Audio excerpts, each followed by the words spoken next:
ડુંડાશ મુકામે ભક્તિ અને શૌર્યનો સંગમ યોજાયો હતો। સોલંકી વીર વચરાજ દાદાના મંદિરના જીર્ણોદ્ધાર નિમિત્તે 48મો શૂરવીર મહાયજ્ઞનું સુંદર આયોજન કરવામાં આવ્યું હતું અને તે અંતર્ગત વિવિધ ધાર્મિક કાર્યક્રમોના આયોજન પણ કરવામાં આવ્યા હતા। તો સાંજના સમયે નામી અનામી કલાકારો દ્વારા લોક ડાયરાનું પણ ભવ્ય આયોજન થયું હતું। આધ્યાત્મિકતા અને લોક કલ્યાણની પરંપરાને જાળવી રાખતા ડુંડાશ મુકામે આજે ભક્તિમય વાતાવરણમાં ગૌરક્ષક અને શૂરવીર દેવ એવા શ્રી સોલંકી વીર વચરાજ દાદાના મંદિરના નૂતન જીર્ણોદ્ધાર નિમિત્તે ભવ્ય ઉત્સવનું આયોજન કરવામાં આવ્યું છે। આ પાવન અવસરે વર્ષોથી ચાલી આવતી પરંપરા મુજબ 48મો શૂરવીર મહાયજ્ઞ યોજાયો હતો। વીર વચરાજ દાદાના પ્રત્યે શ્રદ્ધાળુઓમાં અતૂટ આસ્થા રહેલી છે। જૂના મંદિરના સ્થાને હવે ભવ્ય અને કલાત્મક મંદિરનો જીર્ણોદ્ધાર કરવામાં આવશે। આ નૂતન મંદિરના શિખર અને નકશીકામના ભક્તો માટે આકર્ષણનું કેન્દ્ર બનશે। જીર્ણોદ્ધારના આ મંગલ પ્રસંગે દાદાની મૂર્તિનો પ્રાણ પ્રતિષ્ઠા મહોત્સવ અને ધ્વજારોહણના કાર્યક્રમો ખૂબ જ ધામધૂમથી ઉજવવામાં આવશે। આ આયોજનનું મુખ્ય આકર્ષણ 48મો શૂરવીર મહાયજ્ઞ છે।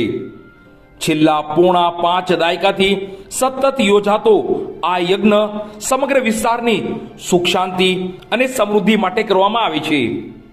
આ યજ્ઞમાં શાસ્ત્રોક્ત વિધિ વિધાન સાથે આહુતિઓ આપવામાં આવી હતી, જેના દર્શન માટે આસપાસના ગામોમાંથી હજારોની સંખ્યામાં ભક્તો ઉમટી પડ્યા હતા। સોલંકી વીર વચરાજ દાદાનો આ હવન છે અને અહીંયા દાદાનું મંદિર અન્નક્ષેત્ર પણ ચાલુ છે અને વીર વચરાજ દાદાનું મંદિરને પણ બનાવવામાં આવી રહ્યું છે। તો સૌ સોલંકી પરિવારના દરેક ભક્તજનોને નમ્ર વિનંતી કે હાલમાં જે અન્નક્ષેત્ર ચાલી રહ્યું છે તેમાં આપની સેવાઓ આપે અને દાદાનો 37મો હવન આજનો રોજ 37મો હવન પાટોત્સવ છે। ઉત્સવ દરમિયાન માત્ર ધાર્મિક જ નહીં પરંતુ સામાજિક એકતાના દર્શન થયા હતા।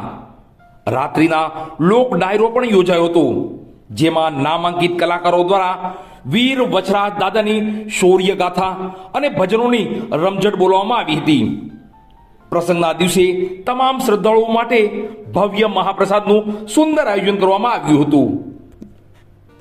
હવનનું આયોજન થાય છે, હરેક ગામોથી એટલા મહેમાનો આવે છે, 60-70 હજાર માણસનું જમણવાર થાય છે અને અહીંના ધારાસભ્ય MLA બધા આવીને દાદાના દર્શન કરે છે।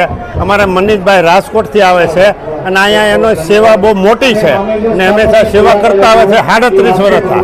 હરેક જગ્યા પર એનું સેવા બહુ હોય છે અને દાદા પ્રત્યેની ખૂબ ખૂબ ભાવના છે અને દાદા એને બહુ આશીર્વાદ આપે છે। આ પ્રસંગને સફળ બનાવવા માટે ડુંડાશના ગ્રામ્યજનો અને વચરાજ દાદાના સેવક સમુદાય દ્વારા તન મન ધનથી તૈયારીઓ કરી હતી।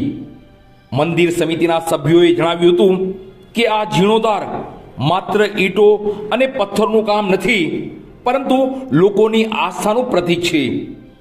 48મા વર્ષનો આ મહાયજ્ઞ સમગ્ર પંથકમાં ભક્તિમય ઉર્જા ફેલાવશે। સમસ્ત ધર્મપ્રેમી જનતાને આ પાવન અવસરે પધારી અને દાદાના આશીર્વાદ લઈને ધન્યતા અનુભવી હતી।